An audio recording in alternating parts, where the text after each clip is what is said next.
Things are changing, folks, and the way that we're doing ministry is changing as well. It's time for some out-of-the-box thinking, and that is what I'm going to show you today. A new way to do children's ministry using Minecraft. Waiting for perfection never got anything done. You just have to start. 3, 2...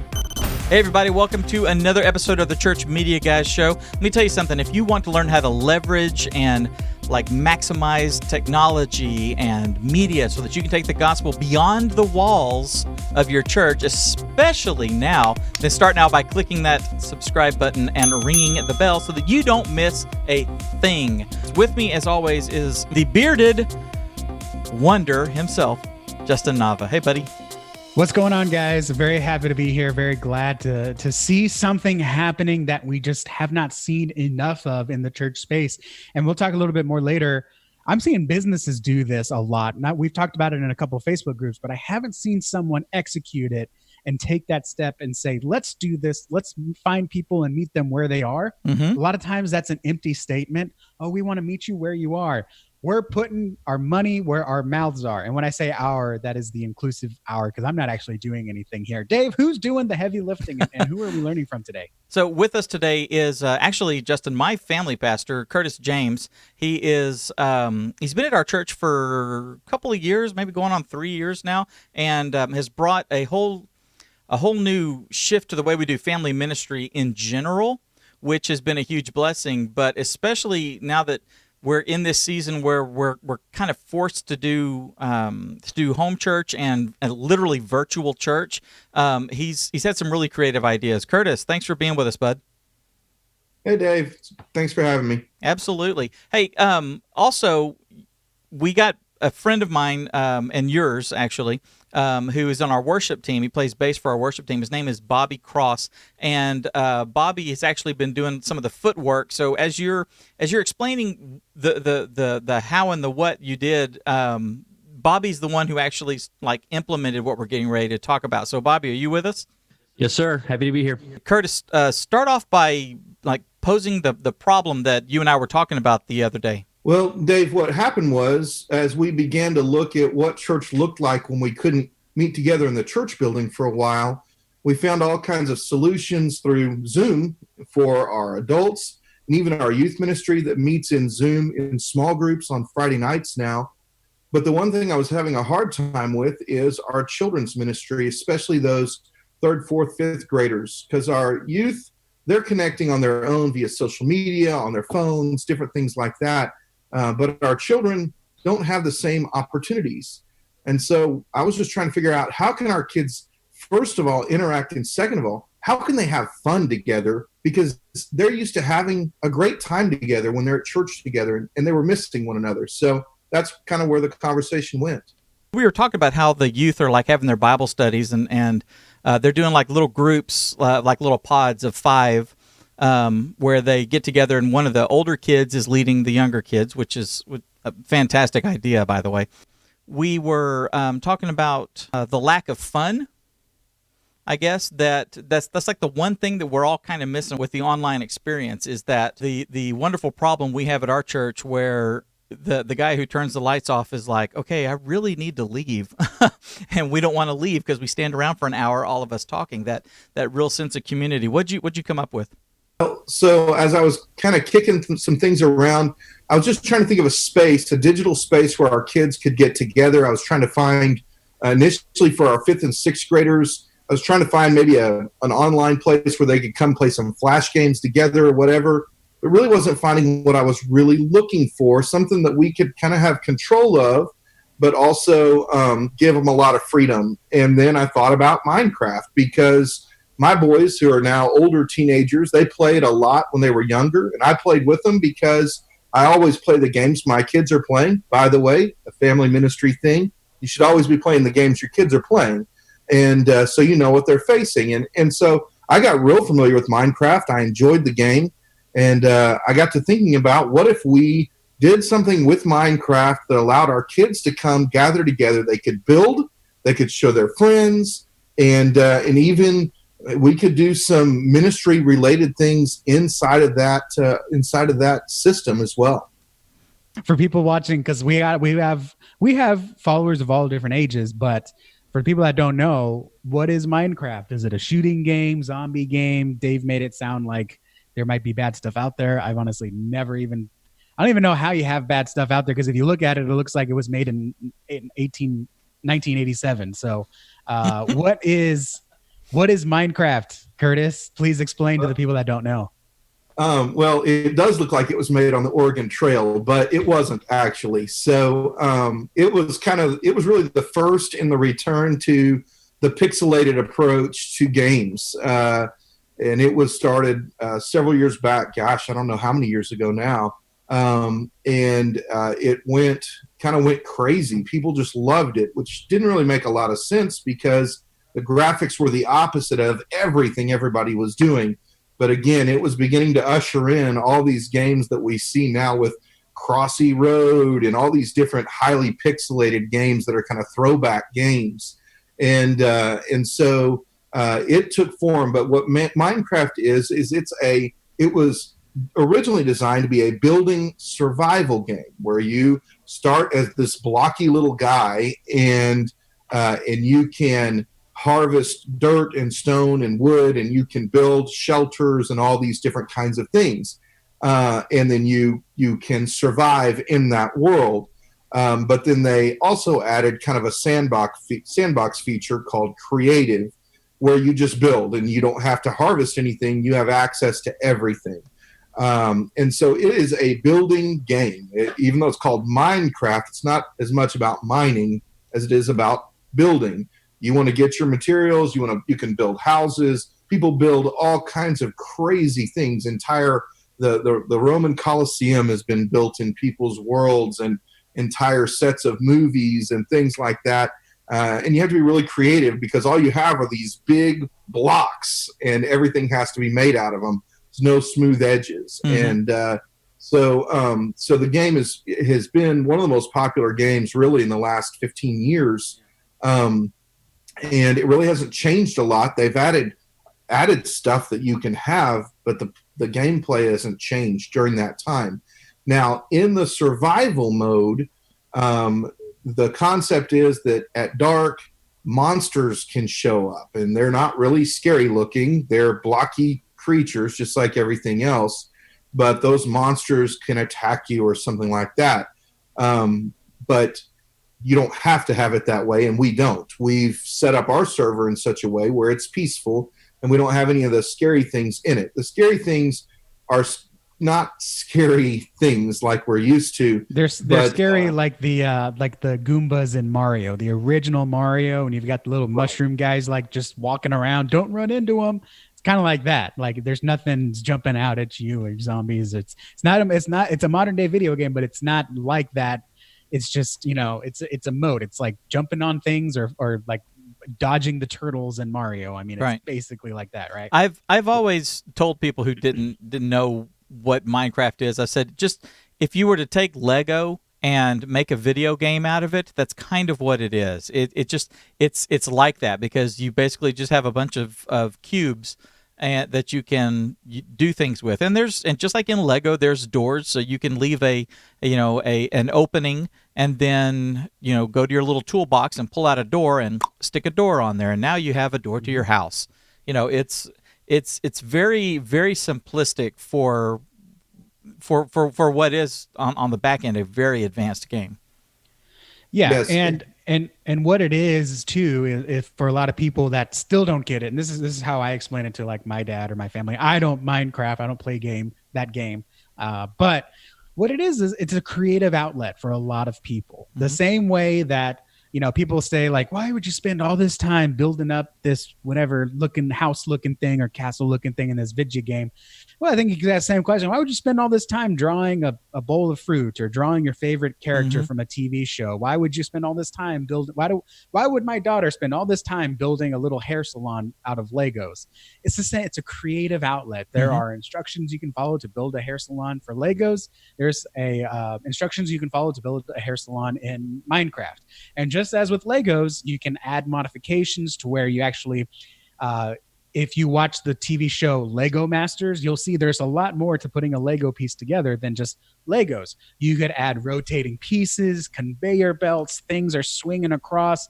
Someone in the Lego Masters TV show, I recommend it, it's a great show, built an amusement park, and they actually had the twirling swings where you sit on the swing and it twirls you around. And so they actually built that out of Legos and actually twirled. You can actually make moving parts inside of Minecraft. And so part of the objective for some people in the sandbox mode, sandbox means there are no rules, there's no objective, there's no railroad to follow. You're on your own, you build what you want. Just like if you're sitting in a sandbox, it's you and some sand. What are you going to build? You're going to build a sandcastle. In sandbox mode in Minecraft, you just have all the elements there. What are you going to build? Some people might build an amusement park with moving pieces, and they bring their friends on and they ride the rides, and oh, the roller coaster tipped off the rails. Now it's fun to try to figure out how to fix it. I used to build roller coasters with my Kinects and see, or Hot Wheel tracks, and you see where the car's falling off, and you got to adjust the angle or the slope, or you got to get it more decline so you get more acceleration. All of those problem solving things that work in the real world, you've got to figure them out in Minecraft. And that's part of the fun, is when you do figure out how to get that castle looking just like your house, but with a castle, or you build an obstacle course that your friends have to go through, and you show this off, and you can just pick a monument and Google Minecraft Washington Monument, Minecraft Mount Rushmore. Someone has recreated those real life things in Minecraft, and it's, when you understand the complexity of what it goes in to actually build that stuff, it really is just the digital version of Legos. And so that's where these kids want to be. It's a creative outlet, and it's in the device that they want, because guess what? Legos are expensive now, guys. Yeah, they are. And we live in a digital world. I play board games with people from all over the country on a software called Tabletop Simulator.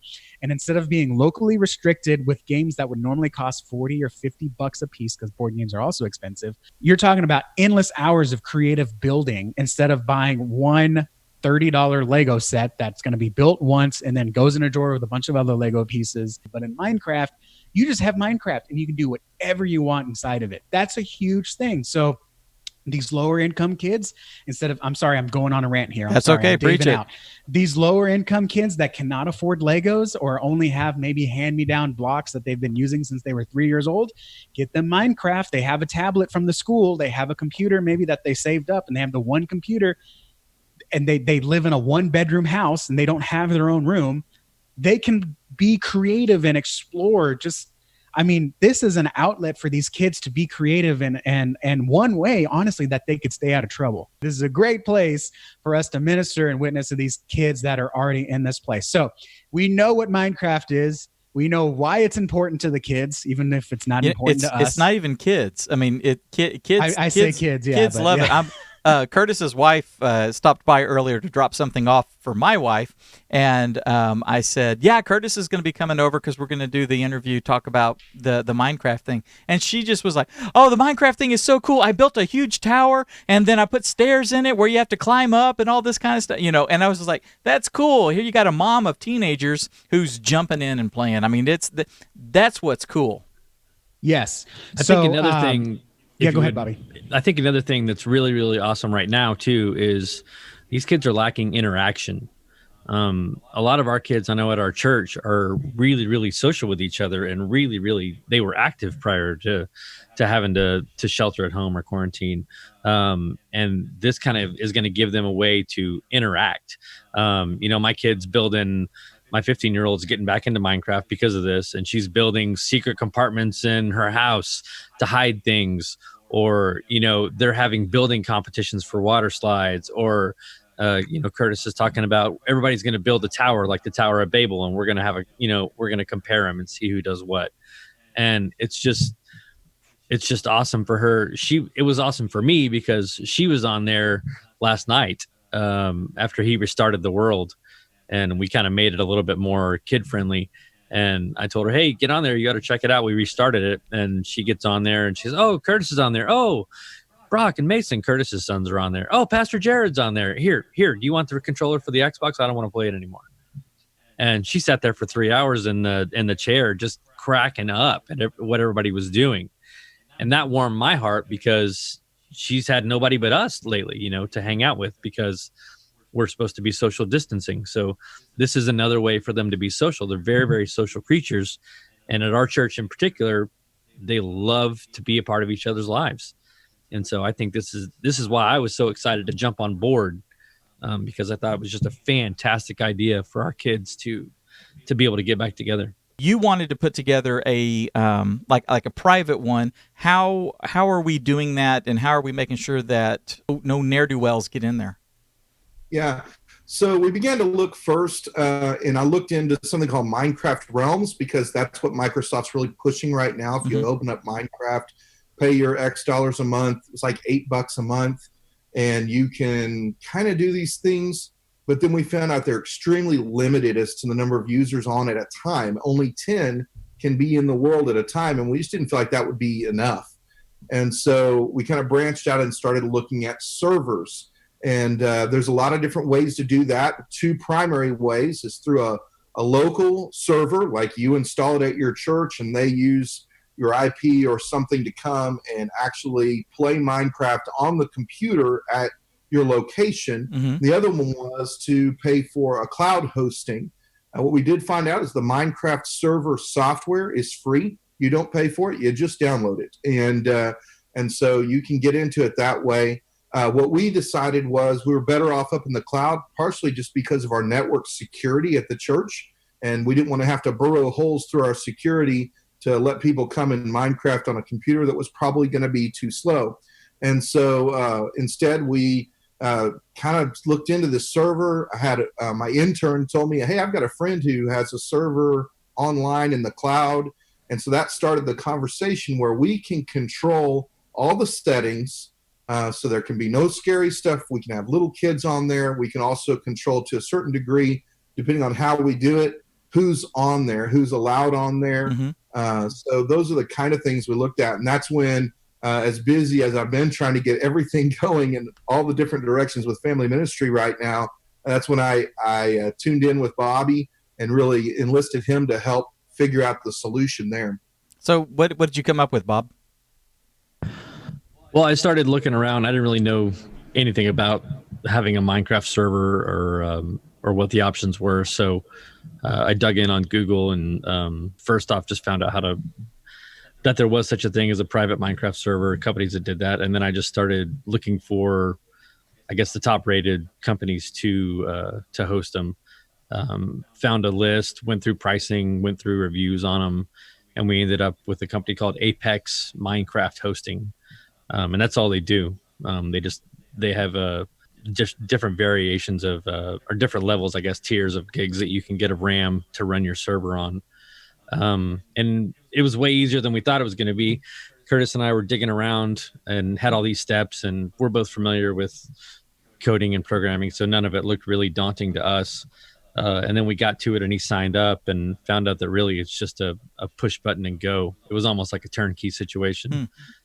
So once you signed up, figure out how many gigs you want of RAM, and you can update it within, and an updated kicks in about 2 hours, 3 hours after you run the ticket. So if we start having lag time with too many people on there, we can just update the RAM and add more to it. So it scales easily from one. I guess they have a bunch of different packages. Yeah, a bunch of different packages. And they actually run, I think, 25% off the first month just to get you in there. So, but they were pretty reasonably priced.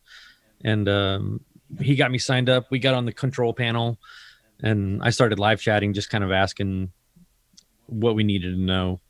And once we were kind of comfortable, I was like, what else do we need to do? And he goes, nothing, just press start. So what is going to happen? So we know that we're in the sandbox where people can build things. What are some of the ways that you're going to get kids to interact once they're in the server?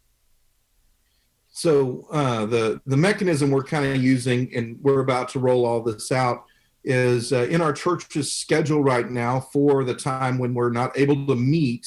One of our meeting times for kids is on Mondays at 1, where we tell them every Monday, Wednesday, and Friday at 1 o'clock, we're going to post something for your kid. It may be a Bible study together. We'll have videos, different things like that. But on Mondays at 1, it's going to be Minecraft. And so what they're going to do is we're going to encourage all the kids who want to log into Minecraft at 1 o'clock. And we'll also Facebook Live it.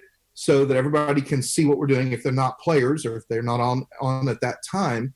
And we're going to gather the kids together, and I'm actually going to teach their Bible study in Minecraft each week. And we'll have kind of object lessons. This week, as we kind of are just launching it, I'm asking the kids to build a water park this next week. And so a week from Monday, I can sit down with them, and we're going to actually do a Bible study that deals with water. And it'll be short, and we're having to be creative about how we do that.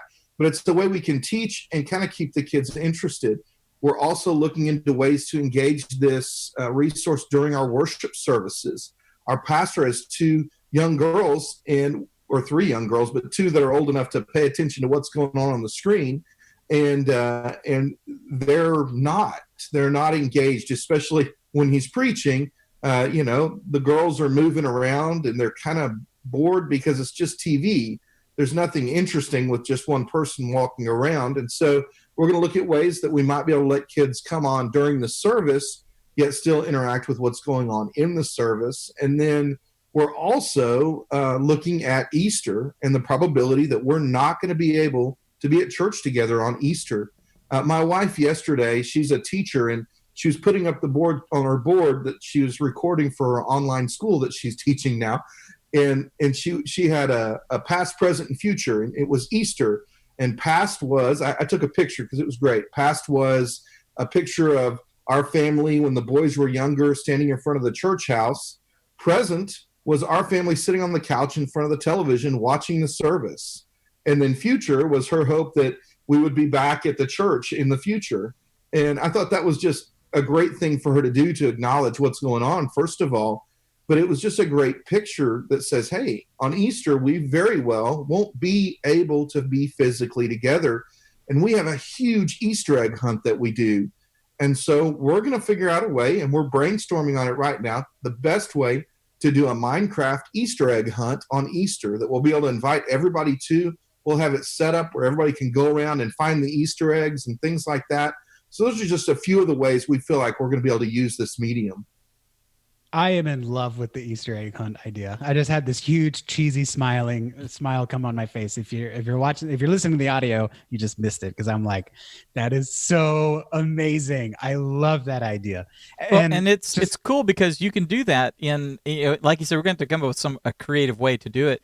But having a big open world, not just a big lawn with a handful of trees on it that the kids are running around and take 3 steps and pick up an egg kind of thing. These kids will be able to fly around and run around and dig a hole and find something, Yeah, I'm even thinking I'm wondering if you could have different levels, like an easy, one church we went to, I think it was a community event. They had areas. So they had a kindergarten area, 1st through 3rd area, 4th. So, 5th grade kids not pushing a 5-year-old, get out of my way, get my eggs. So you could have an easy, medium, hard Minecraft levels where maybe the hard mode, they've got to, I don't know, maybe they do have to fight a dragon. I don't know if that would be theologically appropriate if you think, but if anyone would throw their hat at you, but I love that idea. I think that is so cool. I'm excited. I might join in and push some virtual 5-year-olds just to try that. Let me know if you need a play tester. Is there when you're planning to launch this, because this is different, are you doing any preparation for any objections or feedback from parents that are like, my kid plays Minecraft already too much? Why are you encouraging this? I can imagine some parents might maybe rightfully in their own minds even have that objection. Have you thought about kind of some obstacles that you're going to have to face once you launch this? Oh, yeah. We always face those kinds of things. I mean, that's for sure. And the important thing is, as a church, we do things all the time that's not necessarily for everybody, but we try to make sure we're doing something for everybody. Every individual thing isn't for everybody. We have times when we take, say, our 5th and 6th graders, and we take them ice skating. And that's just for 5th and 6th graders, first of all, but also there may be parents who say, I don't want my kid ice skating. They could fall and break their arm. That's okay with us. We'll have other things for that kid to be able to do stuff with us. Or we may go on things like a mission trip or a youth camp or a preteen camp or something like that, or a trip that costs money. Now, sometimes as a church, we can offset that expense, but we can't always do all of that. So some events, not everybody gets to be a part of. And so what's important to me is that parents understand we're just trying to provide an atmosphere one way, and this is one of our 3 meetings we have during the week with children. This is one way that we can connect with some kids. And if it's not for you and your family, because your kid, you feel like they're already gaming too much, then that's fine. That's why we're going to Facebook live stream all of this so that they can watch it, even if they're not in the world. But I think it's important also that parents understand that they're still engaged in the process. This is not a drop them off and leave them concept. And anybody who wants to play the game will have to receive the server information directly from us. And so I'll send out an email upon request or to our email group first with instructions that say, hey, as a parent, even though we're trying to make sure we keep this as safe as we possibly can, and we're only doing it by invitation, as a parent, you're still just as responsible for your child at this time. Make sure you're monitoring them while they're playing, play with them, just like we would encourage with any video game. We're just trying to provide the atmosphere for the kids to come and feel like they should know most everybody who's there. And so for people who have it, I know there's some people who won't like the idea because video games are evil. I was actually just thinking about this a little while ago when I was getting ready to come over here. And for all the technology is evil people out there, if not for technology, our churches would not be connected at all today. That's right. Technology seems like a godsend right now to me. It seems like something God is really using. And so we have to realize the technology is evil. The technology isn't evil. The video game isn't evil. But bad things can happen in it. And if we let kids abuse it, that's not healthy. And so yeah, we're going to try to provide that. And, if people have concerns, we'll address them as they come. But by providing many opportunities, this is just one of the opportunities they have to engage. As a pastor that might want to do something like this, I still have to prep a sermon. I still have to call. I still have to shepherd, God forbid, make hospital visits. This is a great idea. I might not be able to do it. Is this something that the youth can help out with, and the youth can monitor the server? Parents can, if they know anything about, help moderate things. Like we have parents chaperone trips. Can they chaperone the group? Is this something that, we can have volunteers help with, or does really one person have to run the whole thing? No, I think that, from the get-go for me, I had the idea. I found out some small details, but like you were saying, there was a lot going on at the time. I was preparing to teach. I was preparing to help lead worship and all these different things for our church. And so that's when I reached out to Bobby, who, has programming experience, and said, hey, I don't know how deep this is going to get, but I knew he could understand the depth of it. So I was like, here you go. And as a parent in our family ministry with a youth and a child in our family ministry, he understands kind of where we're going. And he was able to really do a lot of the legwork that I really didn't have time to do. So right there is an example. As far as online moderation, I would hope that any parent would moderate the situation just like if they were on the church playground outside, that as they're playing with their kid, if they see another kid that's doing something that's just not right, that they would reach out to them and say, hey, let's not do that. Or they would contact their parent and say, hey, your kid's doing this. And just like we do at the church playground. Except in Minecraft, you can dig a hole and put lava in it and then push the kid into it.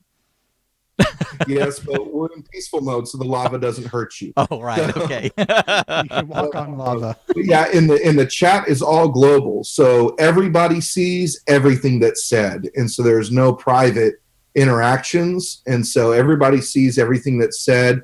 As far as trying to have people on there moderating all the time, there's 24 hours in a day, and trying to schedule that would be an insurmountable task. But that's where parents just have to be involved. Now, where we are engaging, especially starting to have conversations with some of our youth, and even some of our young adults, because Minecraft's been around for so long, these guys played it for years and years and years and years. And even though they maybe stopped, they still remember how to do a lot in it.